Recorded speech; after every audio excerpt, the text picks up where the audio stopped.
Okay. So Maria Jose Tamer, do you have anything you want to add before we get started? Welcome, everyone. Just looking forward to this session. This is something that we use in our work with clients and want to share it with you today. Tamer, anything? Yeah, I'm just excited to share this knowledge with the attendees because it has been really useful for me working with my clients. So yeah, great. Very excited about that. All right. So and there are many South Africans, and I have to say that South Africa is very close to my heart. I lived there for 2 years, so welcome everyone, and South Africans in particular. Great. That's called pandering to the audience, but that's whatever. Okay. We love I learn anyway. from the best. There you go. Thank you. Thank you. See, you're such a wise, student. All right. So, all right, good. So I want to apologize for my background here. I'm sort of in the midst of a construction project, so I apologize for the spackle all over the wall, but we're going to get going here.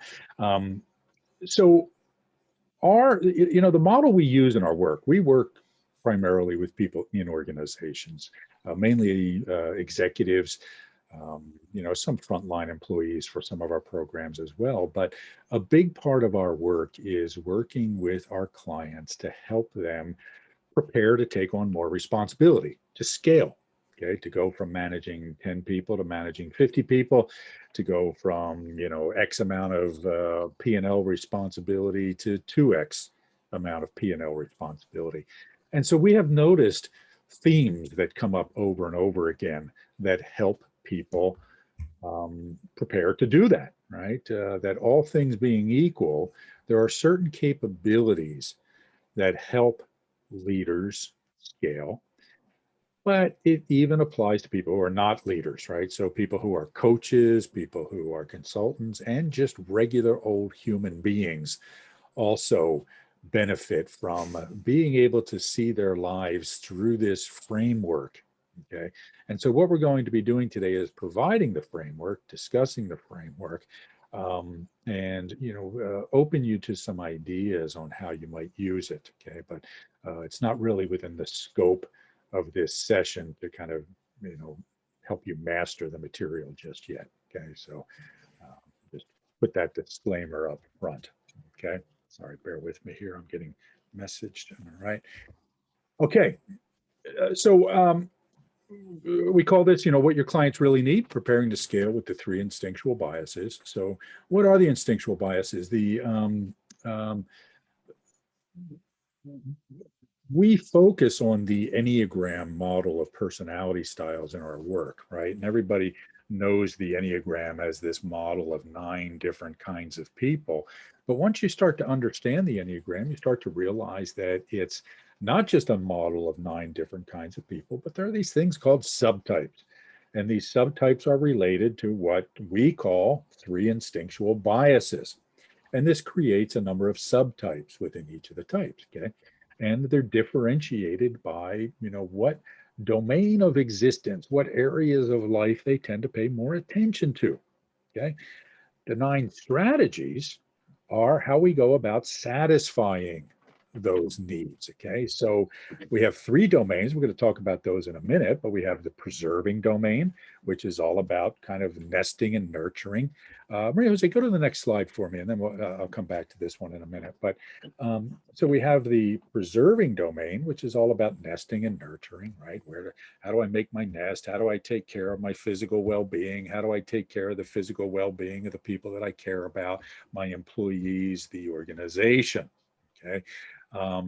Then we have what we call the navigating domain, which is in the middle here. When we look at these chimpanzees, this is all about orienting to the group, right? How do I understand group dynamics? How do I know what the mores are? How do I know what the political dynamics of the group are? Okay. How do I track these things? And then finally, we have the transmitting domain, which is all about it's about attracting and bonding. How do I attract attention from people? Or the attention of people so I can pass something along to them, right? We have the picture of the peacock here because it's about, getting people to see us so that we can then connect to them, all right? Now, We can go back to the previous slide, Maria Jose. We have these two domains, starting with the three instinctual biases: preserving, navigating, and transmitting. Again, this is a system of values, what I think is important. Okay. Maria Jose and I are navigating. We pay attention to the people things. Tamer is a transmitter. His attention goes somewhere else, right? How can we get people to hear us or to see us or to recognize us? Okay. Now, the 9 strategies are how each of us go about satisfying those needs. My strategy is the type 8, striving to feel powerful. So I go about navigating very differently than Maria Jose does, because her strategy is striving to feel perfect. Okay. The same fundamental needs, but different approaches to taking them. What we're going to focus on today is those 3 domains of fundamental needs and how they apply to the business world and why they're so important. And finally, why we talk about those first with our clients. Maria Jose, talk to us about why the 3 instinctual domains are so important for the work world. I could be here all day talking about that, but in our experience, and I think that first, most people started focusing on the 9 strategies, but when we started including the 3 instinctual biases in our work, we saw how quickly people understand these concepts, the 3 instinctual biases, the 3 domains. They resonate with one quite easily as their dominant. And they are able to better understand why they pay attention to the things they pay attention, why they think that certain things are more important, and the things that other people pay attention to are not that important. And I just didn't understand why. When I understand the instinctual biases framework, people get that and are able to not only understand, but more effectively manage themselves and other people. So it solves conflicts many times, and it allows for people to assign and give the tasks to the person who is better equipped and who has a better fit with the different roles. So it has a lot of applications in a simple way, and it's sticky. People really like the terms preserving, navigating, and transmitting. They resonate with them, and they just integrate them quite fast. Tamara, would you add anything to that? Well, I mean, while coaching my clients, I see that this instinctual bias is really affecting the way they think, affecting their worldviews, and affecting their performance as well. So this is always the first step that I start working with my client on when they have certain challenges they want to overcome or an objective they would like to achieve as well. And as well, I mean, lots of time working with their teams, it becomes very useful to understand that these instinctual biases are very helpful to understand the developmental needs of their teams and accordingly working on them to achieve the performance required by the team. So, Maria Jose, go to the next slide for me, please. The one with the 3 domains. There you go. So the reason this is so important in performance at work is because every element of organizational life falls into one of these 3 domains. Okay. Now, if you take the 9 strategies of the Enneagram, it's really hard to say, okay, type 1 relates to this aspect of the business, type 2 to this aspect of the business, et cetera. But with these 3 domains, it's really easy to see how different functions of the business, different sub-functions within any organization correlate very closely to these 3 domains, right? So if we start with the preserving domain, it's all about the nesting and nurturing. It's about finance.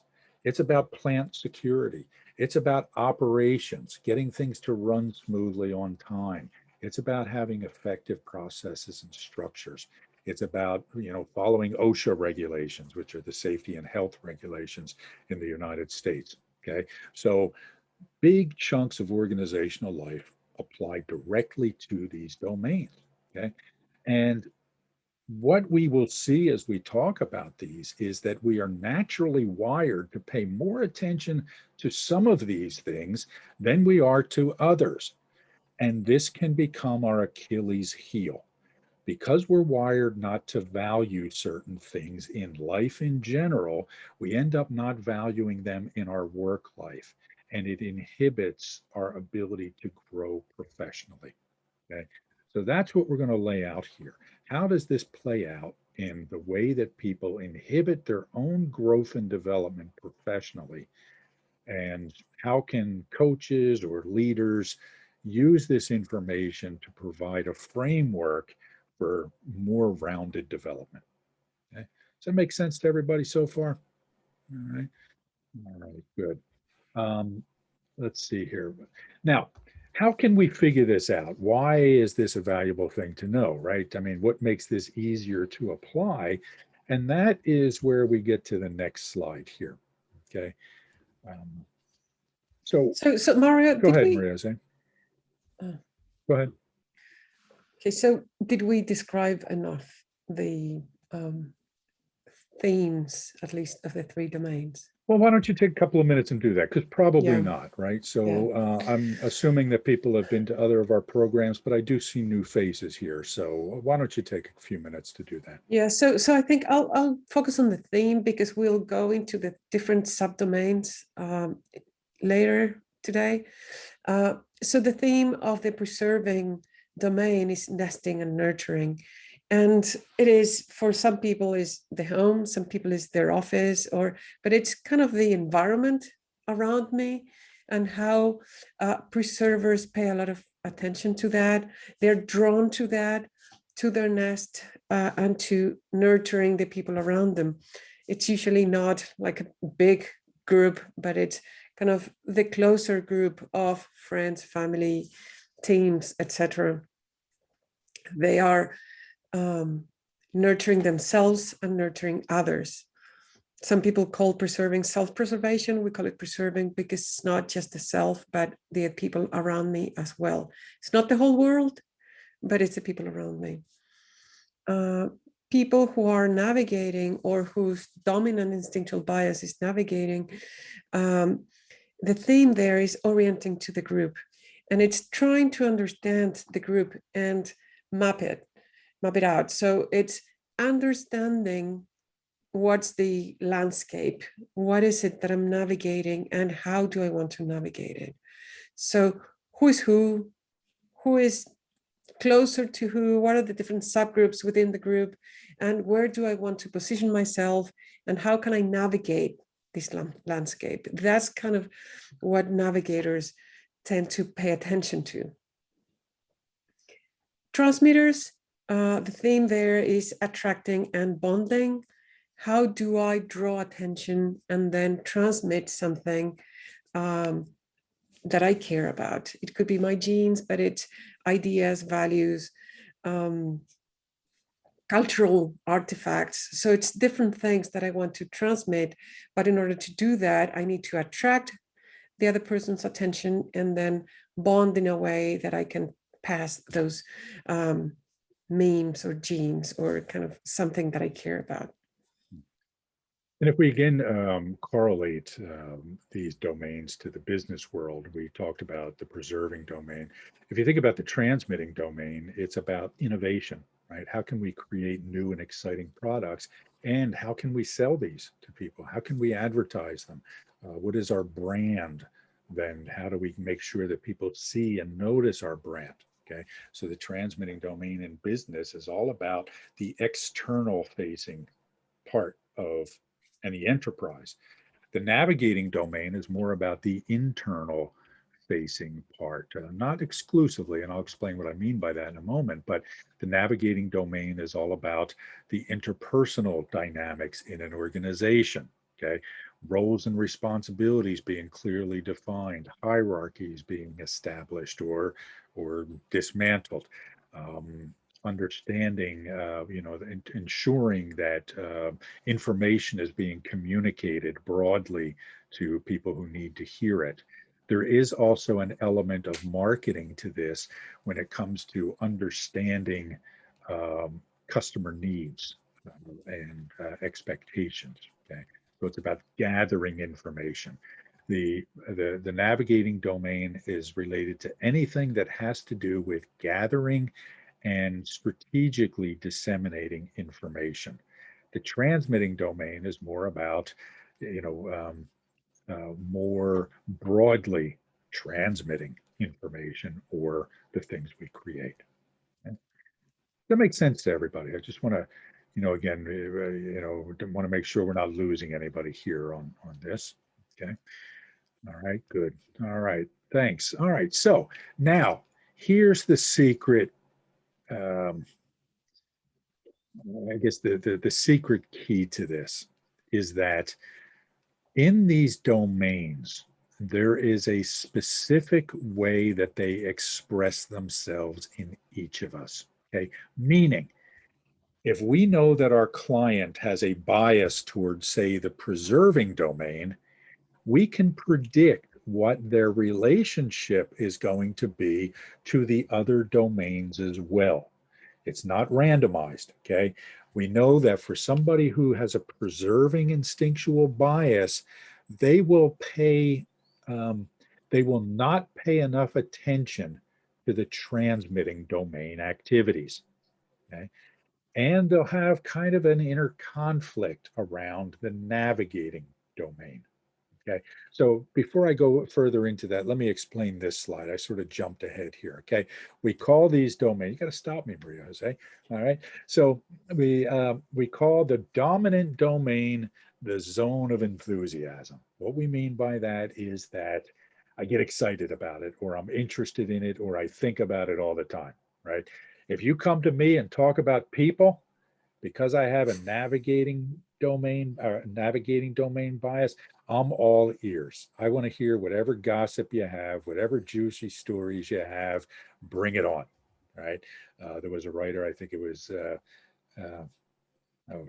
Dorothy Parker, who said, if you don't have something nice to say about someone, come sit next to me. Right? So, the preserving domain, it's all about give me information. Okay. Now, what ends up happening, so the preservers pay, if that's their dominant domain, they get enthusiastic about preserving things, and transmitters get excited about transmitting things. Now, the secondary domain we call a zone of inner conflict, okay?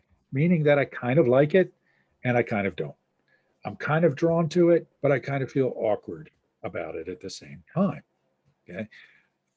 The third domain is what we call a zone of indifference, okay? Meaning that, okay, if I have to do it, I will, right? If I really have no choice, I'll get around to it. But I'm typically not going to pay much attention to it. All right. Now, as I was saying before, there is a predictable pattern to the way these things play themselves out. And if we understand this pattern, we can create a developmental plan for people that is going to be suited to their needs.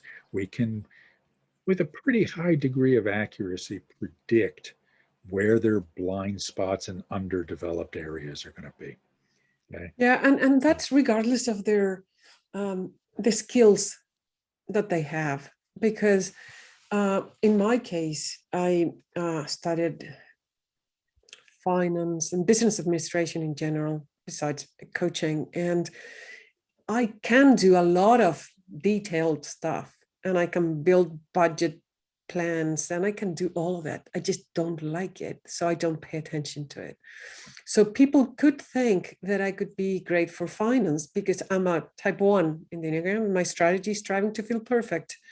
So I should be focused on the details. And I studied things related to that. I just don't like it. So here we are looking at what we tend to pay attention to, what we think it's important, what we end up doing most of the time, regardless of our role, regardless of our education. It's kind of what we like paying attention to. Yeah, great. All right, let's take a look at the next slide, please. So like I was saying before I jump, when I jumped ahead, there is a predictable pattern of expression. And when we know what somebody's dominant instinctual bias is, we know where they're going to be conflicted and what they're probably going to be disinterested in. And that disinterest will probably be an area that holds them back from continuing to grow and being able to take on more responsibility. Okay. So by understanding this framework, we know what to look for when we're working with a client. Okay. So those three patterns of expression go from left to right here. Okay. The preserving, people with a dominant preserving bias, meaning that that's their zone of enthusiasm. They're conflicted in the navigating domain. In some ways, they're good at it. In some ways, they're terrible at it. Right? I've got a client that I recently started working with. He's preserving, and I would get this interesting feedback about him because people would say, "Oh, he's really, really good at bringing people together." And at the same time, they would tell me, but he's terrible at reading social cues, right? He's terrible at kind of understanding other people's perspective. Maybe not so much terrible at it is that he doesn't pay enough attention to it. So he's good at some aspects of the navigating domain, but not so good at others. The area where he's really bad or really ineffective is in sharing his thoughts outside of his domain of expertise, right? So he's the head of a function in this organization. And when there's a senior leadership team meeting and you have the engineers talking about their things and the finance talking about their things, et cetera, he resists expressing himself unless it has something to do with his specific function. And so he's not seen as one of the more senior people in the organization because he only talks about his function. Why does he do this? Because he hasn't developed his transmitting domain, his willingness to kind of be heard and stand out. Okay. We see people who are preservers all the time who will start a business, might be a coaching business, and they're really good at the nuts and bolts of things. They're pretty good at managing their finances and the structures of things and the follow through, but they're really not good at promoting themselves. Again, it's because that transmitting domain is underdeveloped. But Yeah. Maria Jose, we going to say To me, something? one of the key things here is deep inside, we think that one of these domains is more important and we act according to that. So preservers here think that it should be enough to do my job well and it should speak for itself. I shouldn't need to promote it. Not like these other people who are promoting their work all the time and there's no substance. That's kind of what's in their heads. So, and that has consequences. With them not promoting themselves enough, they're not seen by the rest of the organization. And it makes it harder for them to scale. Yeah. So Maria Jose, why don't you tell us about this pattern in the navigating domain, and then Tamara, you can tell us about the pattern in the transmitting domain. Yeah, so for navigators, what they do naturally is navigate, as I said before, see the landscape, understand it, map it out, and decide where you want to position yourself there. The zone of inner conflict is transmitting. There's like a little transmitter inside the navigator saying, okay, now speak up, say this, or just draw a bit more attention, but not so much that you're seen as wanting to draw attention. So there's this inner conflict about how much I want to transmit. Not too much, but not so little that I'm not seen at all. So there's this tension there. Whereas with the preserving domain, it's just boring. I'm not interesting. And if it can wait for tomorrow, it can always wait.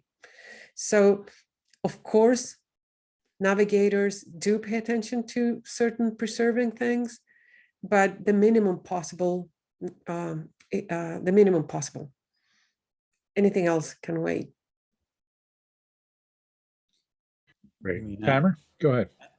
For the transmitting profile, it would be like focus on presenting things, creating an experience, selling with all types of selling, like selling even inside the organizations, the ideas, certain initiatives, certain projects. So this way of attracting and bonding within and outside the organization. And that would be like most of the focus of a transmitter would be on. When it comes to the preserving domain, it's like well understood that it's very important. The activities in this domain is important, like planning, like budgeting, finance, managing resources. But at the same time, I might not want to put much energy in that. I might be hesitant about that. I'm not sure about my skills in this area, although probably the transmitter can have more preserving skills like budgeting, finance management, planning, more than he or she would think they have. And when it comes to the navigating domain, this is really where the cognitive distortion would come. It's like, it's not important. It's not even part of what we need to do. I mean, why would people do that?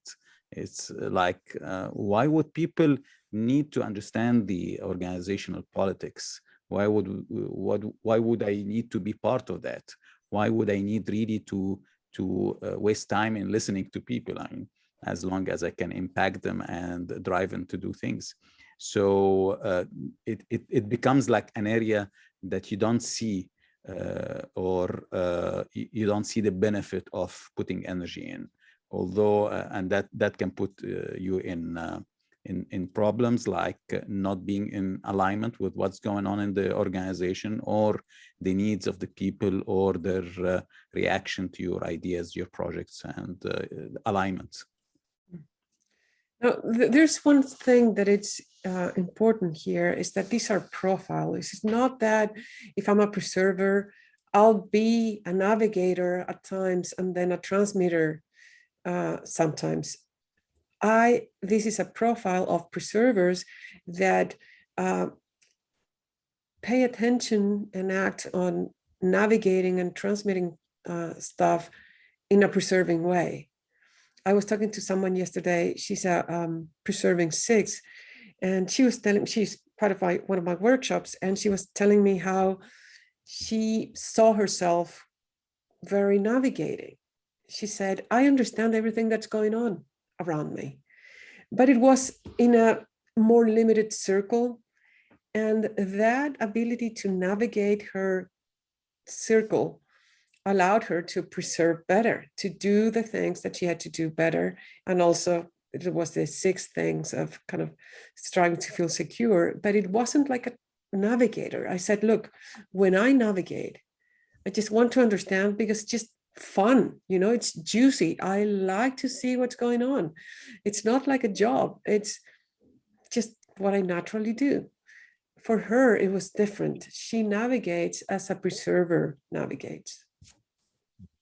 And we are not suggesting that everyone should be equally focusing or equally skillful in the 3 domains. But when you have a challenge, and a certain challenge, you have to look at this domain and see how can you just put more energies, focus, and maybe develop some skills around it. Yeah. So if you're already familiar with the Enneagram, you know how powerful understanding the 9 types can be when it comes to understanding team dynamics, right? I would offer that understanding these 3 instinctual biases is even more helpful in that domain.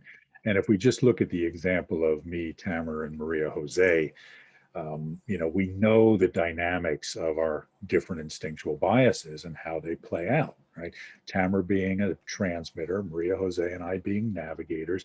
When the 3 of us are talking and Maria Jose and I start talking about navigating things, We we lose can see Tamer. we lose Tamer, right? We can see Tamer start looking at his cell phone and, thinking, boy, when will these two shut up? And, all this sort of stuff, right? When will we get to business? Yeah, when are we going to get to business, right? And then, when Tamer and I see, I'm sorry, when Maria Jose and I see Tamer, very effectively promoting himself on social media and, doing all these things that, we think, man, oh man, look at this guy, I mean, I wish that I could do that, but it's But not like him. Not but so not like, much. yeah, but it's not, it's very effective, but for us, it feels awkward, right? So, so this just has an impact on so many parts of the organization. So there's a question here from John Maxwell that I'm going to touch on here. So how do we identify the domain that someone falls into, and how do we help them accept it, right? Well, the first is easier than the second, John, but even that can be a little bit tricky. Okay, so here's really what it comes down to: is observing people over time and paying attention to where their focus goes and what they get most animated about, right? You know, you can't just, it's hard to just spend 20 minutes with somebody and say, oh, you're clearly this or you're clearly that, because we're talking about patterns. They're not fixed, right? I mean, Maria Jose and I do not only navigate, right? We just do it more than we do the other two. But if we happen to be thinking about the preserving domain, we're not feeling well or whatever, we might in that time talk more about the preserving domain. But over the course of time, you'll see more focus on that domain. Okay. So really observing people and seeing what they focus on is really the only thing we can do. Okay. It's also why we use verbs here: preserving, navigating, and transmitting. We watch what people do, not just how they accept themselves. Now, or how they see themselves. Now, when it comes to getting people to accept the assessment, the way I always frame it is, you know, however you see yourself, I see a lot of this going on right now. Okay. So, I'm working with somebody, for example, who sees himself as preserving, but every conversation we have, he talks about navigating things, right? And so, and the root of the issues that we're talking about are things related to the navigating domain. So the way I work with that is I say, you may be preserving, but right now a lot of navigating things are coming up. So let's focus on that. Okay? But what I find is that most people get this fairly quickly, right? If you just ask them questions about themselves, what they spend their time on, they'll get there eventually. Yeah, Mario, I would like to add a very simple thing in the slide here. I mean, we call it zone of enthusiasm. So you would find enthusiasm, this person, about the kind of things within this domain. I mean, the last one is zone of indifference. So you'd find this person is indifferent completely. It's like disengaged with these things. The tough one is the inner conflict, because it's inner. So this is the tough one. Yeah, right. Yeah, the other thing is that we don't use an assessment kind of to go to the practical aspects of identifying domains, and we don't use an assessment. We tend to share what the three domains are with people. They see themselves in one or two, and kind of we help them find it. And we also use a 360 assessment, where most of the strengths and opportunities for growth come up. And many times that confirms or makes us change our mind in terms of the hypothesis we have on the profile of the person. So with that in our hands, it's just easier to say, okay, this profile explains these results of the 360. And more than rejecting it or resisting it, I think it's a relief to see that there's something that explains that feedback and that there's a way to work on it. Yeah. Yeah. So, so we'll come back to Lucy's comment a little bit. I want to let's go to the next slide, Maria Jose. Okay. So some years ago, I was working with an executive who was getting ready to kind of double his responsibility, right? He was running one business unit. He was going to be given a second business unit that was going to be merged with the other one. So his P&L responsibility was about to double into the multiples, billions of dollars. And what he was talking with me about is, were his people capable of scaling? Which of his people were capable of scaling, taking on more responsibility, and which might struggle with it?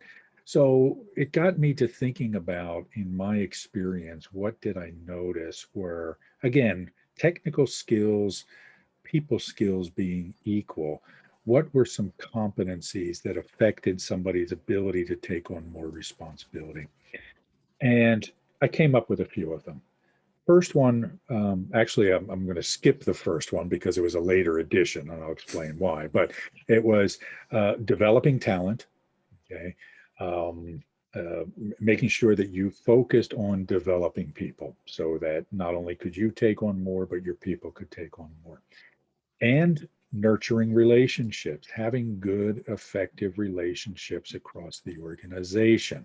The better my relationships are, the better I understand the organization, and the better I am able to kind of pull the levers that make things work. Okay. And the third one was, at the time we called it Self-promotion. appropriate self promotion, right? Meaning that I managed my brand well, right? I let people know, hey, I'm here, right? I'm capable. They were charismatic. They stood out. Okay. Now, over time, as Maria Jose and I were working with this material, and later Tamara was, first thing we noticed was, they kind of, or Maria Jose pointed out, these correlate to the three instinctual domains. Okay. I thought, oh, that's interesting, right? And so we started thinking about it that way.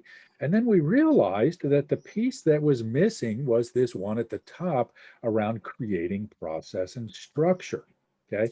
Why was that missing? Because we're both navigators and we just didn't think of it, right? Proving our point, okay, that navigators don't think about the preserving domain as much as they should. So over time, we settled on this model that the things that help people prepare to take on more responsibility relate to each domain.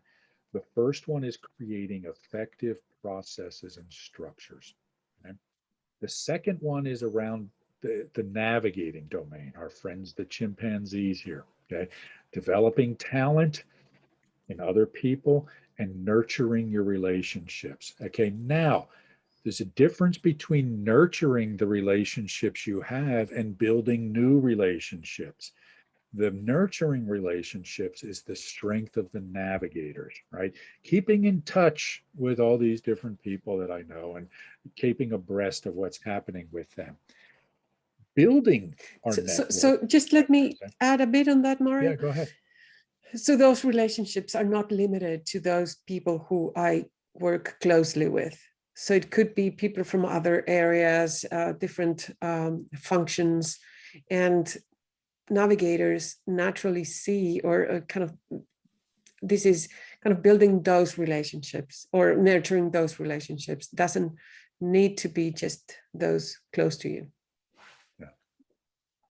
Building our network, getting out and meeting important people, potential customers, useful resources, falls more into the transmitting domain. Okay. So transmitters may know more people, but they will know less about them than navigators will. Navigators may know fewer people, but they'll know more about those people they know than the transmitters will generally. Okay. I'll give a quick example of this. I have a 12-year-old son who is a transmitting Enneagram type 7. Okay. This is as outgoing and as expressive as you can get on the Enneagram, right? Think Robin Williams, think who's the Virgin guy, Richard Branson, right? Expressive, outgoing people. His baseball coach used to call him the mayor because he knew everybody. He knows not just everybody in his own team, but everybody on all the other teams. He knows parents, he knows umpires. Everybody knows him and he knows everybody because he's outgoing and expressive and bubbly and talkative, right? But when I ask him something about any of those people, he just, I don't know, he's a kid from the playground, right? Kind of thing, right? He doesn't sort of, listen and dig into things as they are. Okay. So again, some transmitters get better at this over time. Now, so the final piece here is managing our brand. Okay. This falls into the transmitting domain as well. Now, again, when we know people's dominant instinctual bias, we can predict where their attention is going to be and probably where their strengths will be if they're effective people. And we know where their underdeveloped areas will be, and we can help them grow in those areas. Okay. Now, we have some slides here that get into more detail about each of these areas. And it wasn't really our intention to go into depth into all these slides, but we wanted you to have this information anyway. So we will send you some of the slides that we're not going to talk about, but we want to talk about how these things relate to the different domains, okay, and share that. All right. So the preserving domain, again, is about process and structure. It's about creating systems in an organization. How do I manage my time? How do I manage my priority? How do I manage my inventory? How do we manage the payroll, et cetera? Okay. It's about creating, the structure is about the arrangement of and relationship between parts or elements of something complex, right? So it's a schematic diagram on how our widgets get from, from raw material to sold product, for example. Okay, it's the safety regulations in an organization, et cetera. Why are these important? Because they create a coherence to our activities. We're not just doing things randomly, but we're doing things for a reason at a particular time, at a particular cadence. Okay. It generally applies to how we organize our time and space. Okay. And the outcome is that it saves time and energy. Okay. When we create systems and structures about things, it doesn't take as much of our mental energy and as much as our capital and resources to get things done. Okay. Process is more about the steps that are taken, what happens when, right? Step A, step B, step C. And again, it takes things from ad hoc activities to being automated. Being somebody who struggles in the preserving domain, I'll give an example for myself of how I can wrestle with this area, right? Social media postings. Every weekend, I tell myself, you've got to come up with a system of posting on social media, right? So that on Monday, this happens, and Tuesday, this happens, and Wednesday, that happens. And I keep forgetting about it, right? And then Monday comes along and says, oh, shoot, I got to post something on social media. Let me find an article and et cetera, et cetera. Okay. Now, one thing we have done as a business is outsource social media activities to, a group to do it. But I still need to work on getting a process in place instead of doing it ad hoc. Okay. It creates, let's see, I need to enlarge my screen. Don't ever get old for you young people here. It creates a systematic approach to solving problems based on best practices. I'm not reinventing the wheel all the time if I have good processes in place. Okay. And finally, the outcome is it ensures those best practices. Okay. I don't have to keep thinking what's the best way to do this. Right. Now, what we done on these slides that, again, we'll provide to you, but we're not really going to address, um, is Yeah, for each of these subdomains of every domain, we have how it looks like in personal terms and then in the workplace. But I think that it's better to continue with these the yeah, three domains in right, general, and right. they have the details to read on their own. Yeah, perfect, right? So again, the other slides, like Maria Jose said, are just some sort of details that will help you kind of build out how you think about this and apply it with your clients or yourself. And John has a really great question there. I want to Yeah, make sure that we get time to talk to. So we'll come back to that, John, after yeah. we talk about these next two slides. So in the navigating domain, okay, again, this is about nurturing your network, making sure that you're staying in contact with the people in your network. You know, you're just kind of reaching out to them and, hey, how you doing? We haven't talked in a while, right? Just sort of that random email or call that maintains connection. Okay. So that we're kind of in the loop. You know, remember, this is all about information exchange, right? So the best way we stay informed is just kind of reach out to people. This morning I had a conversation with a former client, you know, and he's a navigator as well. And every so often we just get together and talk, right? And so he hears from me what's happening in other organizations, and I hear from him what's happening in his industry and organization. It's just a way of sharing information, right? So it this a leader, in order to do this, has to constantly consciously cultivate their existing network, right? Who are the people I need to keep close, and you know, who are the people that might be sucking up more of my time than they should be? Know who's in the network and what purpose they provide, right? If I need this, who do I go to? If I need that, who do I go to? Okay?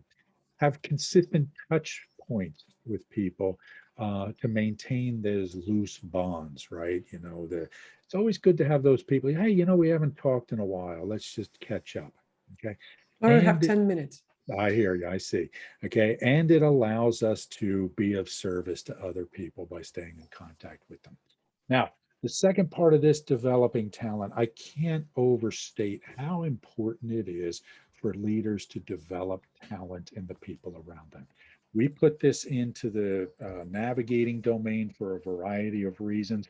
I have an article on developing talent that, you know, we'll be happy to send you if you're interested. Send us an email at info@awarenessaction.com requesting that article, and I'll send it to you. Okay. I think enough said about that. Everybody, I think, gets this and why it's important. Okay. So let's go to the transmitting domain, Maria Jose. All right. So the transmitting domain, again, it's our friend the peacock. It's about getting information out there. It's about making sure that people know what it is we do, right? If you have a product that nobody knows about, then you're not going to be in business very long. Okay. If you're doing great things in your organization, but nobody knows it, you're not going to get promoted. Okay. So this has to do, like we said, with managing our brand. Okay. Making sure that we're transmitting a message that we want to transmit. So we're conscious of it. Our reputation is what we want it to be in the industry. Okay. So a leader has to make sure that they are doing this not just for themselves, but for the organization. Okay. They're shaping, embodying, and protecting the brand message of the organization. And they're making sure that people see it. Okay? The other thing, too, is we always have to be looking for how do we expand our network. Okay. So it's deliberately and intentionally adding new people into your network. Leaders have to do this. Why? Because I have to find people who are going to be useful resources for either me or the organization or potential customers for what we do. Okay. So, you know, one of the reasons why CEOs, when they're recruited to a company, get paid so highly is because they're not just getting compensated for what they do, they're getting compensated for the people they can bring into the organization and the relationships they have. Because every organization knows that relationships are important, and more relationships with more valuable people increase our value and our clients' value. Okay. You know, again, helps us to find customers, et cetera. Okay.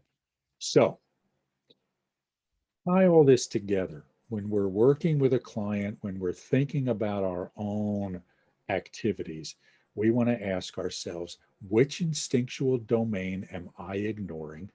Okay. And what can I do to improve in that area. It may be outsourcing it, like we have done with the details of social media, right? It may be partnering with somebody who's better at that thing than I am, or it may be learning new skills, okay, if that's, what we have to do. Yeah. Mario, so there's a comment, and Yeah. we'll address the other one as well. But Arthur says, in my opinion, it's less about the kind of individual, but to become aware of what your orientation is. And then once aware, all three aspects are pay attention. The strategy could be either live into what is required more, or surround yourself with a team of people that can do the things you're not good at. That's exactly it. The thing is that many people do not see the pattern, and do not pay attention to the zone of indifference.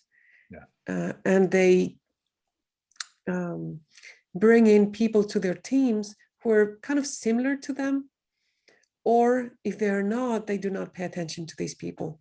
So what's key is to become aware and see if you have to develop it yourself, or bring people into your team, or, as Mario was saying, partnering with other people. But to be aware is the main thing. Absolutely right. We never recommend, okay, well, we need a CFO, so let's go find ourselves a preserver because preservers pay more attention to these things. No, absolutely not. There's a difference between somebody's skill set and their instinctual bias. But what we do see is that people do tend to disproportionately gravitate to areas close to their instinctual bias. Again, disproportionately, not universally. All right. But if you have somebody who's navigating and the head of operations or the head of finance, you're absolutely right. We need to surround ourselves with people who are good in that area. All right. And rely on those people because nobody can be good at everything. Right? We never expect our salespeople to be great engineers. Okay. We never expect our engineers to be the best finance people in the world. Okay. Or necessarily the best operations people. It helps to know about those things. Okay. Enough to be more effective in your role. But none of this should be limiting. Now, John's question was great here. So this is interesting because John, we just said that anybody of any profile can do anything. What we find is that very often in a startup or turnaround situation, transmitters tend to thrive, or at least somebody with some element of transmitting industry, right? So what does any startup want to do? They want to build business fast. They want to get footprint. They want to get noticed. They want to get customers, okay? And those are transmitting activities. And so what happens every time a startup starts to build, they get everybody out there selling, they get everybody out there doing everything that they have to do to get things done. And then when they get to a certain size and complexity, they bring in the professional managers, okay, which are more related to the preserving domain. Okay, again, not just preservers can do that, but you take an Eric Schmidt at Google, for example, right? What did the guys at Google do? They started this with all their energy, and then they said, you know what? It's getting too complex for us. We need somebody, they probably didn't use this language, but they needed somebody with more of a preserving mindset to put operational structure on things. Okay. And then And we start having communication issues, yeah, and exactly right. and roles and responsibilities, and all these navigating things need to come Exactly. into place. Exactly. So there is kind of this cycling that happens, right? That kind of follows that pattern that it helps us to pay attention to, right? So this model provides, a good structure for looking at our own businesses, okay? Understanding the developmental needs of our clients related to the functions in their businesses, and also understanding the operations and structures of organizations, okay? So let's see here. All right, so you have our email address here, info@awareness2action.com. we've kind of done an information blitz at you. We appreciate the questions, and we welcome other questions, by email or reach out to us however you like. Follow us on social media. Okay. We have a And certification program coming in September. September, yes. Yes, module 1, where we see all the instinctual biases in detail, the 9 strategies, and the 27 subtypes, which are the combination of the 3 instinctual biases and the 9 strategies, and the awareness to action process, which is a process to unlock the resistance to change using the Enneagram. Yeah. So again, it was our pleasure to see all of you. We will send you a PDF of the slides, and don't hesitate to reach out for us. And this will be posted on our YouTube channel, the Awareness to Action YouTube channel, so you can recommend it to other people who you think might be interested. Or, if you're just bored on the weekend, you can watch it again instead of binging Netflix. Okay.